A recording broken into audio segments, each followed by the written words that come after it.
Olá pessoal, tudo bem? Sou o professor Hamilton, da disciplina Língua Portuguesa e Literatura Brasileira, a qual de forma simplificada chamamos de literatura ou de LPLB.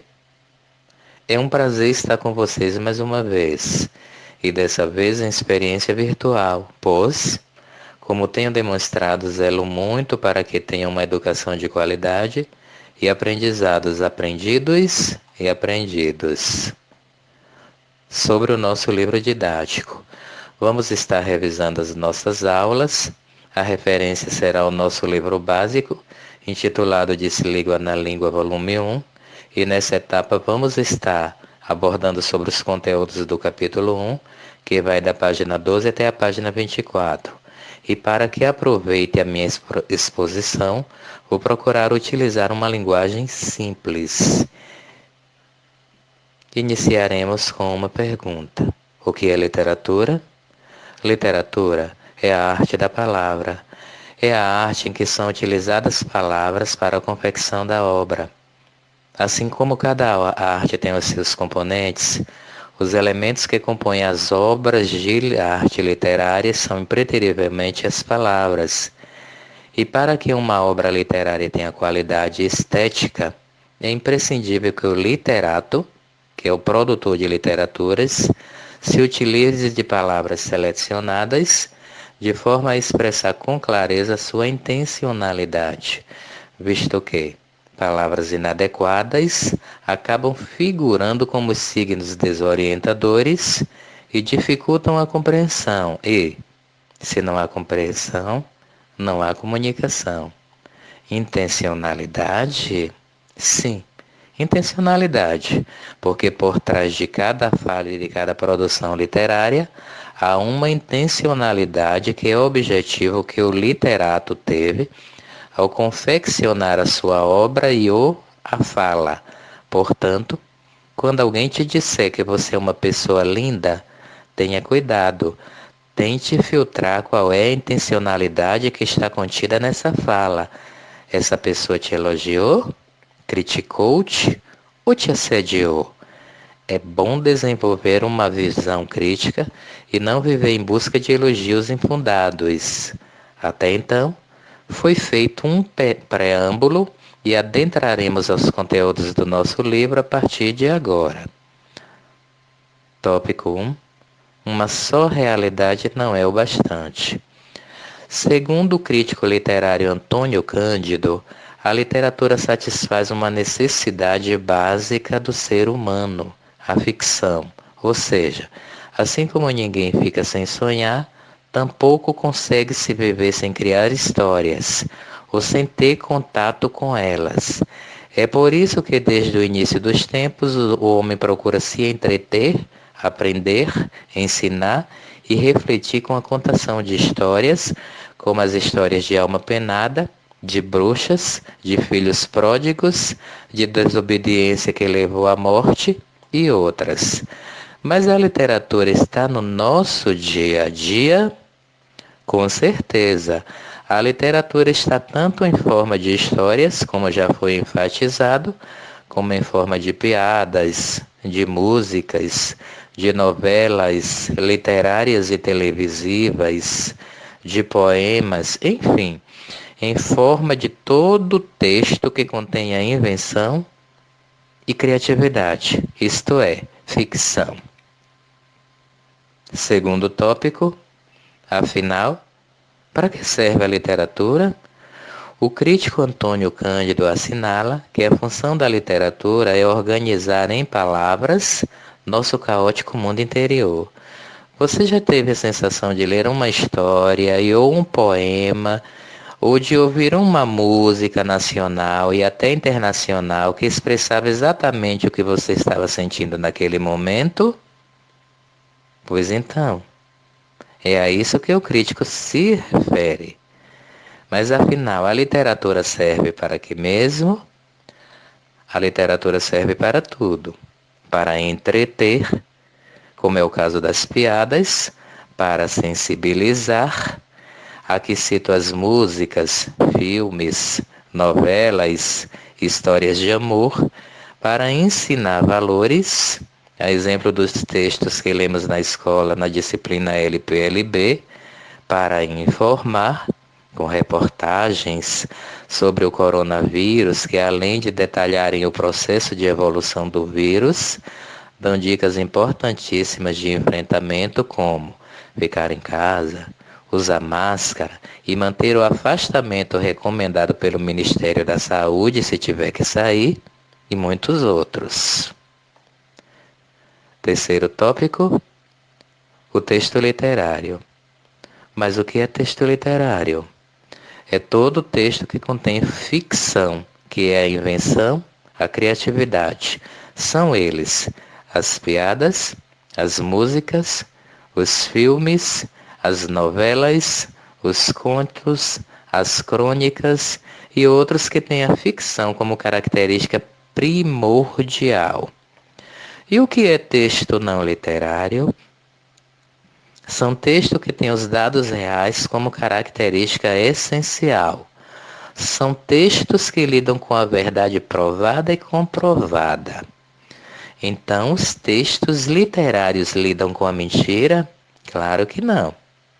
A verdade do texto literário é a verdade da ficção, que é chamada de verossimilhança. Todavia, os textos literários podem ser mesclados de dados reais e de ficção. Já o texto não literário tem que ser totalmente pautado em dados reais. E quais são os exemplos de textos não literários?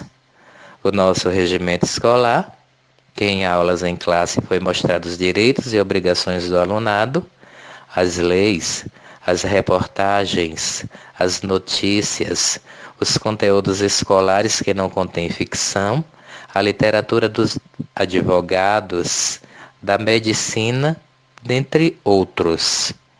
Quarto tópico, a literatura atribui novos sentidos às palavras. A literatura tem o poder de ressignificar as palavras. Em literatura, uma palavra não tem apenas um sentido, porque nenhuma palavra é unilateral. A literatura é plurissignificativa ou multissignificativa, ou seja, tem muitos significados. Um exemplo claro é a palavra guardar, que de acordo com o dicionário Roais, significa vigiar, proteger, pôr no lugar apropriado, tomar conta de, zelar.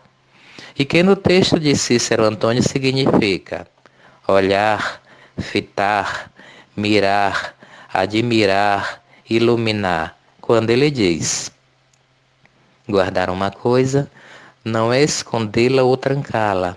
Em cofre não se guarda coisa alguma. Em cofre perde-se a coisa à vista. Guardar uma coisa é olhá-la, fitá-la, mirá-la por admirá-la, isto é, iluminá-la, você por ela iluminado. Quinto tópico, a linguagem literária é predominantemente conotativa. Quando uma palavra é empregada com o significado que normalmente conta nos dicionários, dizemos que ela está em seu sentido denotativo.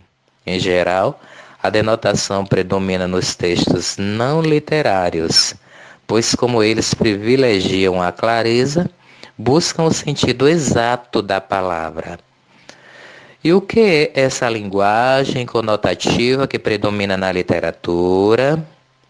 Dizemos que uma palavra está em seu sentido conotativo quando ela é empregada fora do seu sentido habitual, ou seja, de maneira figurada, isto é, de maneira imaginada.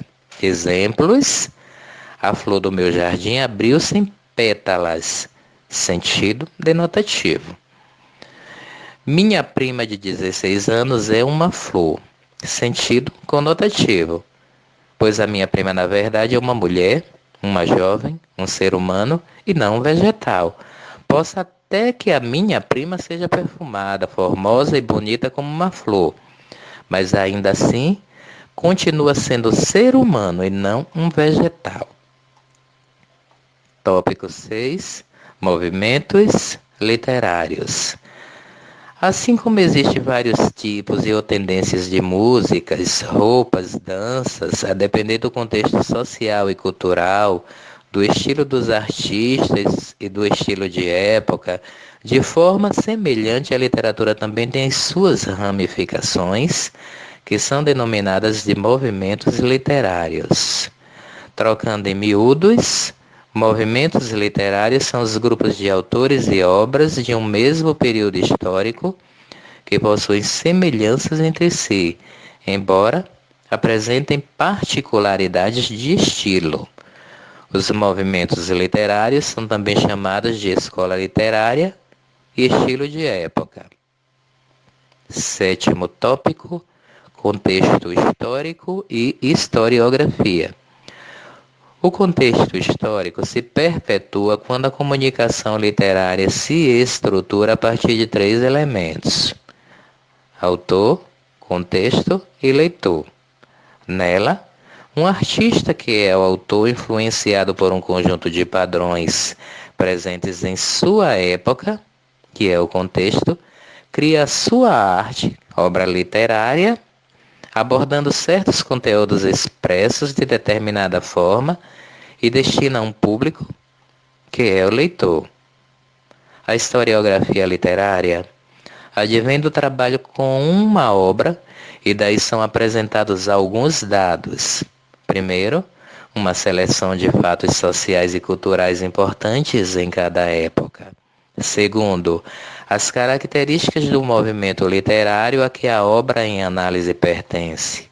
Terceiro, os autores do movimento. Quarto, as obras. Quinto, os textos para análise e outros dados.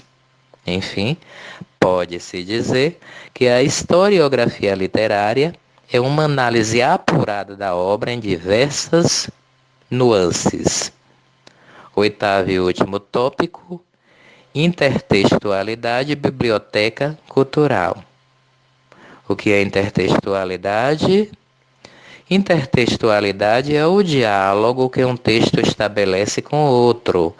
Exemplo: o professor passa um filme de amor e pede aos alunos que façam seus entendimentos nas múltiplas linguagens. O aluno 1 faz um desenho de um coração partido por uma flecha, sangrando e com lágrimas de sangue descendo dos olhos. O aluno 2 escreve um poema de amor. O aluno 3 dobra uma folha de papel ao meio, faz um rabisco de um só lado da dobra, de forma a afinar embaixo e engrossar em cima, arredondando, corta, e ao abrir surge um coração de papel. O que se pode notar é que os três textos feitos pelos alunos aludem ao primeiro texto, que foi o filme de amor. Isso é intertextualidade, diálogo entre os textos. Já a biblioteca cultural são os conhecimentos prévios que trazemos com respeito a tudo que existe no mundo. Se não sei falar de escola, é porque esse conhecimento não existe em minha biblioteca cultural. Se o professor pergunta a 3 alunos o que é escola, e eles respectivamente respondem: o lugar onde estudamos, onde fazemos amigos e local de merenda gostosa. É porque é essa biblioteca cultural e o conhecimento prévio que cada um possui. Mas se o professor pergunta o que é síndrome de Caramuru e o aluno não sabe dizer que é valorizar o que vem de fora, ou que é achar que o santo de casa não faz milagre, é porque ele não possui esse dado em sua biblioteca cultural.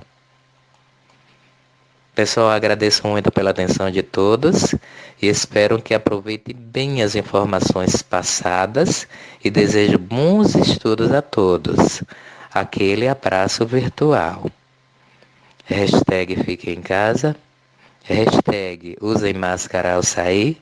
Hashtag mantenham o afastamento recomendado.